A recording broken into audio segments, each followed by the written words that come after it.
তুই কারো মৃত্যু দেখো নাই? তুমি কোনো কবরস্থানে যাও নাই কোনোদিন? তুমি কোনো লাশের জানাজা পড়ো নাই?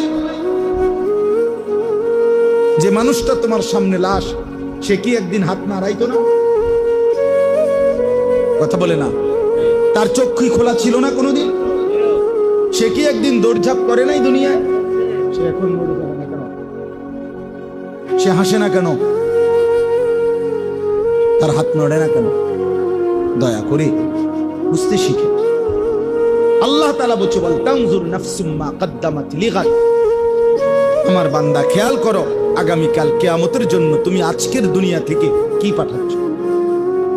এটাই তোমার আখিরাতের পুঁজি সংগ্রহের জায়গা। দুনিয়া, এখান থেকেই আখিরাতের জন্য পাঠাইতে হবে। মা কদ্দামাত, হিসাব করো আখিরাতের জন্য কি পাঠাইছো। ওয়াত্তাকুল্লাহ। এরপরে আল্লাহ আবার বলতেছেন, বান্দা আবারও বলছি, কথাটা ফেলে দিও না, আমাকেই ভয় করো, গুনাহ ছাড়ো, নেক আমলে অভ্যস্ত হও। ইন্নাল্লাহা খাবীরুম বিমা তা'মালুন।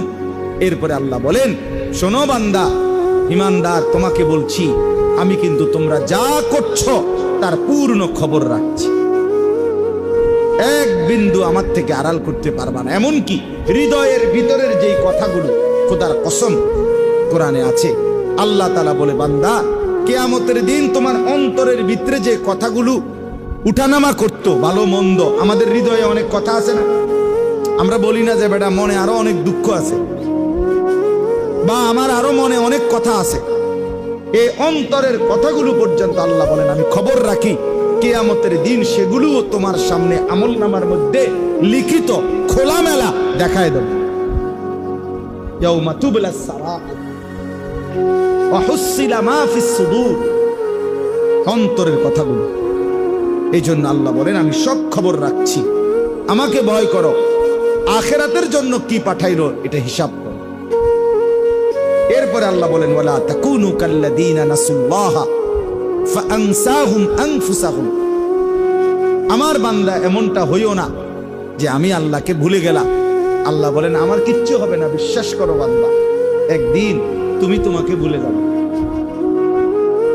আমারে বলতে বলতে আমার কিচ্ছু হইতো না, শেষ পর্যন্ত তোমার নিজের কথা আর তোমার মনে থাকবে না। তুমি যে মানুষ, তুমি যে মুসলমান, তোমার যে মরণ হবে, তোমার যে কবর হবে, তোমারে যে দুইজন ফেরেশতা প্রশ্ন করবে, তোমারে যে হাসরের ময়দানে দাঁড়াইতে হবে, তোমার যে মিজানের পাল্লায় ওজন হবে তোমার আমল, তোমারে যে একটা আমল নামা দিবে, তোমারে যে ফুলসেরাত পার হইতে হবে, এই কথাগুলোই তোমার প্রয়োজন। এগুলোই একদিন তুমি ভুইল্লা যাইবা। শুধু দুনিয়া দুনিয়া, ব্যস্ততায় ব্যস্ততায় একদিন দেখবা সব কিছু জায়গা ত্রাইকা, দোকান দোকানের জায়গায়, বিল্ডিং বিল্ডিং এর জায়গায়, গাড়ি গাড়ির জায়গায়, সব তোমার জায়গায় যেটা যেখানে ছিল ওইখানে রাইখা দুনিয়া তোমারে লাথি দিয়া কবরে ফেলায়। যা যাবে, যা হারামি। তুই জানোস না আমি তোর বাপ দাদা 14 গোষ্ঠী কাউরে থাকতে দেই নাই, তুই এরকম শুরু করলি কেন? হ্যাঁ, তুই যে মনে হয় দুনিয়া সব খাইয়ে লাইবি লাগে। কিতা ঘটনা কিতা? তুই কারো মৃত্যু দেখো নাই? তুমি কোনো কবরস্থানে যাও নাই কোনোদিন? তুমি কোনো লাশের জানাজা পড়ো নাই? যে মানুষটা তোমার সামনে লাশ, সে কি একদিন হাত নাড়াইতো না? কথা বলে না? তার চক্ষুই খোলা।